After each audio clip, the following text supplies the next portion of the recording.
Aujourd'hui, on va se tester les émincés Vegan. Il y en a, je vous vois déjà arriver. C'est chimique, faut mieux manger de la viande, ça c'est clairement de la merde. Alors, ils nous mettent quoi là-dedans? Plein de produits chimiques?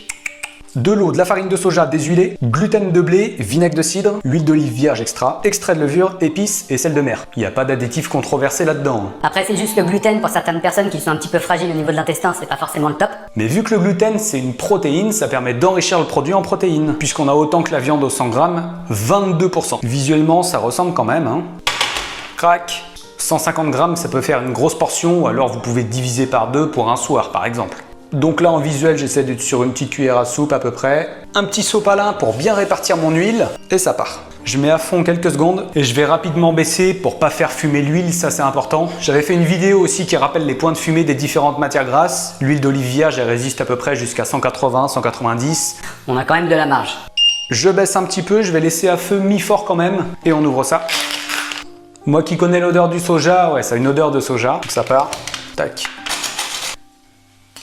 J'entends que ça crépite légèrement. C'est quand même un bon substitut à la viande. Le goût, il peut se masquer. Il suffit que je mette un petit peu d'épices ou un plat en sauce et franchement, ça passe. Hein. Et les protéines de soja, elles sont quasi équivalentes au bœuf. Donc, c'est vraiment des protéines de bonne qualité.